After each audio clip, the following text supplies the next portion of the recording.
નમસ્કાર ખેડૂત મિત્રો, જય દ્વારકાધીશ. પશુપાલક મિત્રોને जय ठाकर. जो अत्यारे पशुपालक मित्रों ने आવું अघरू હોય, देखो ने हमारी हालत कैसी हो गई है. अभी अच्छी तरह से बारिश पड़ रही है और सभी खेत में पानी पानी, चारों तरफ पानी है. अभी लाइट भी नहीं है और हम दोनों भीगे भीगे हो गए हैं. बरसात का मौसम है.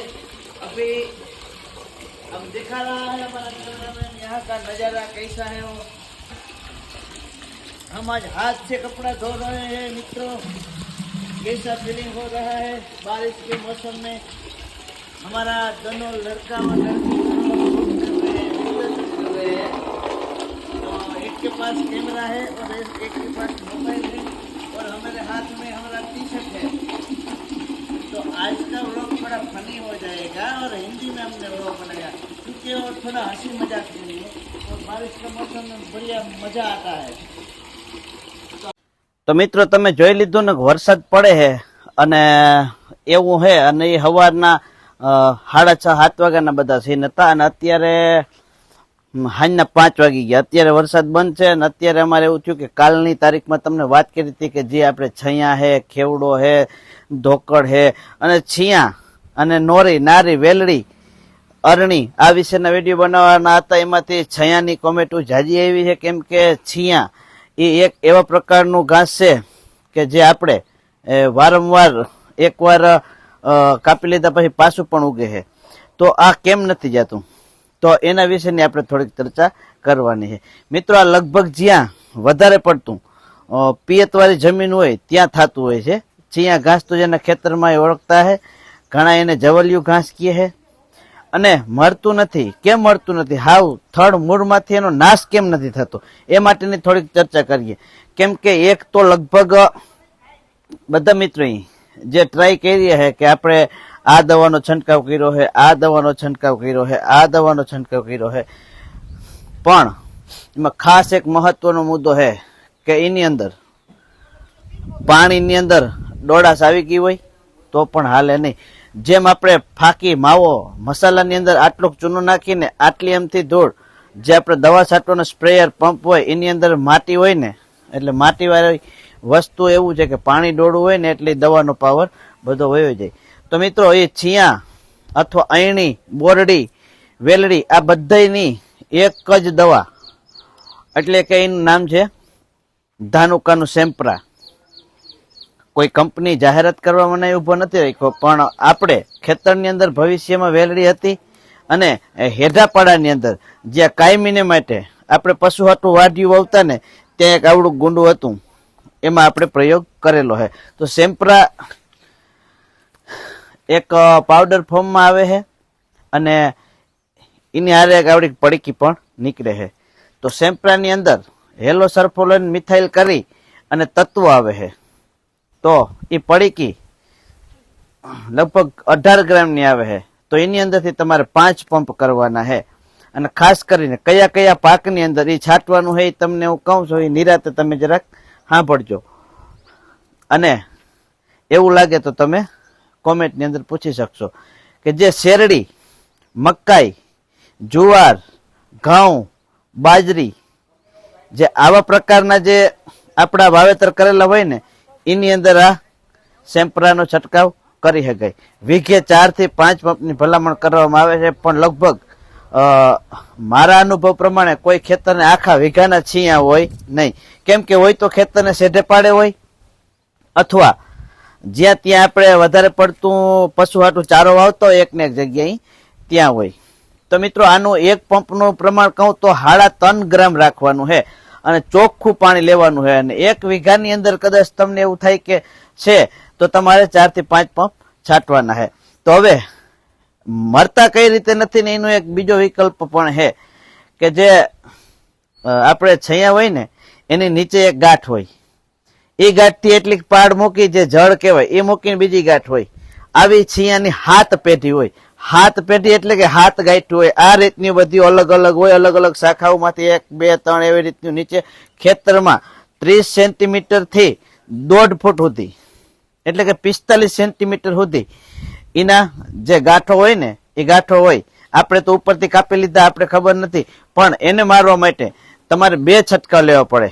એકવાર તમે સેમ્પ્રાનો છંટકાવ કરી લીધો 20 દિવસ પછી ખાલી તમને એવું લાગે કે ક્યાંક ક્યાંક ઉગી નીકળે છે તો પાછો છંટકાવ કરવો પડે. અને ખાસ એક મહત્વની બાબત એવી છે કે રાખવા માટે તમારે ધ્યાનમાં કે કોઈ પણ નિંદામણનાશક દવા હોય અથવા નિંદણનાશક, હાલો નિંદામણમાં કહેલ ભાઈ એક કોમેન્ટ કરી હતી નિંદામણ એટલે તો મજૂરી, પણ નિંદણ કોઈ પણ નિંદણ તમે ભાઈ ખેતરની અંદર છાંટો ને દવા તો એની અંદર પાણી તો ચોખ્ખું જ લેવાનું. અને બીજું કે જે જટિલ નિંદામણ છે, વળી ભૂલાઈ ગયું, જટિલ નિંદણ જે છે કે જે જાતા જ નથી ખેતરમાંથી, એને 40 દિવસ સુધી તમે દવાનો છંટકાવ કર્યા પછી તમારે એને કાપવાનું નથી, કપાવા દેવાનું નથી. કેમ કે એ જો આખે આખું રહે ને તો જ એને સેટ મૂળ સુધી ફૂગશે.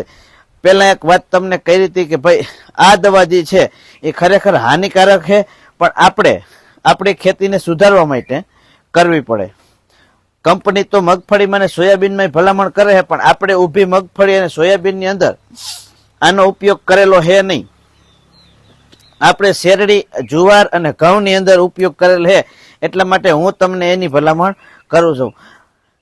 ક્યારેક ક્યારેક અમારે શેરડી વાવેલી હોય છે એને પછવાડે એટલે કે હેઠે, જ્યાં ત્યાં હેઠામાં છીયા થઈ જતા હોય એના માટે અમે આ વાપરેલી છે. અને ત્યાર પછી એથી પણ જટિલ હજી એવું તમને એમ લાગે કે હજી આ નથી જ જતા તો એની અંદર 2,4-D નાખી શકો. જે સેમ્પ્રા છે એની હારે પણ લગભગ સેમ્પ્રા તમે સાચશો ને એટલે વય જ જાય તમારે છીયા. અને સેમ્પ્રાની પેકેટની અંદર એક એવડી નાની પ્લાસ્ટિકની પડીકી નીકળશે, એ પ્લાસ્ટિકની પડીકી હીખે તમારે પાણીમાં નાખી દેવાનું છે. આ રીતે કંઈક એનો ઉપયોગ કરશો તો વધારે પડતું રિઝલ્ટ મળશે. અને ખેતરમાં ધોકળ અને બોરડી વિશેની કાલ તમને માહિતી આપી હતી. એમાં કોઈક ભાઈની કોમેન્ટ હતી કે હેઠે પાડે તો વનસ્પતિ રહેવા દેજો. પણ મિત્રો જટિલ જે વસ્તુ છે ને કે આપણે ઉપયોગમાં નથી આવતી એને કાઢવી જરૂરી છે. તો આ ધોકણને કાઢવા માટે ખાસ કરીને રાઉન્ડ અપ એટલે કે ગ્લાયફોસેટ 41%, 51% અને 71%. એમાં તમે રાઉન્ડ અપ લ્યો તો એ વાંધો નથી, કોઈ પણ જાતની કઈ લ્યો એમાં મને વાંધો નથી, પણ ટેકનિકમાં જોવાનું કે ગ્લાયફોસેટ એનું ઝેર છે એ હોવું જોઈએ. અને ખરેખર ધોકડ ના જતી હોય ને તો આનો છંટકાવ કરજો. પણ જ્યારે ઉનાળાની ઋતુ હોય ધોકડને તમારે રાપલી નાખવાની, જ્યારે કુણા કુમળા નીકળે ને ત્યારે એનો ઉપયોગ કરવાનો. અને રિઝલ્ટ ના મળતું હોય તો તમે એમોનિયમ સલ્ફેટ 500 ગ્રામ એક પંપ નાખી શકો. આ ધોકડ માટે છે. અને બીજું કે આપણે કપડાં ધોવાનો પાવડર આવે 1.5 ચમચી એ પણ નાખી શકો. આ અમારો ઘરગથ્થુ ઉપયોગ કરેલો છે. એમોનિયમ સલ્ફેટની જરૂર નહીં પડે, ખાલી 1.5 ચમચી કપડાં ધોવાનો પાવડર અને ગ્લાયફોસેટ 150 મિલી. કંપનીની ભલામણ 150 મિલીની છે, પણ આપણે એગ્રોવાળા 250 મિલીનું કહીએ. તો આ રીતે કંઈક કાર્ય કરવાનું છે. અને આ બે જે છીયા છે અને ધોકળ છે એની બેની માહિતી આપી. એની અંદર એક વાત એ જ કરવાની છે કે કપાવા જોઈએ નહીં 40 થી 45 દિવસ સુધી, એટલે તમને 100% રિઝલ્ટ મળશે. અને ત્રીજી વાત, ખેતરની હેઠે પારે અરણી થતી હોય કે જે એના પાનમાં એકદમ કડવી વાસ આવતી હોય, ખરેખર એ આપણે આંખો માટે બહુ જ ઉપયોગી છે અને રાખવા જેવી વસ્તુ છે. પણ વધારે આમ કોરતી જાય, ખેતરમાં આવતી જાય એટલે નુકસાન કરતી હોય, તો એના નુકસાન માટે તમારે એને કાપી નાખવાની. જ્યારે કુણા કોટા આવે એકદમ નોર્મલ હોય ત્યારે તમારે એને લાકડી વડે થોડાક ટોચા કરી નાખવાના છે. જે એના પ્રકાંડ હોય ને એની ડાળીઓ એમાં લાકડી મારીને ટોચા કરી નાખવાના. અને પછી આ દવા તમે મારજો, ગ્લાયફોસેટ અથવા તો સેમ્પ્રા. 100% રિઝલ્ટ મળશે. આજના વિડીયોમાં બસ એટલું. કાલે ફરી મળીશું નવા વિડીયો સાથે.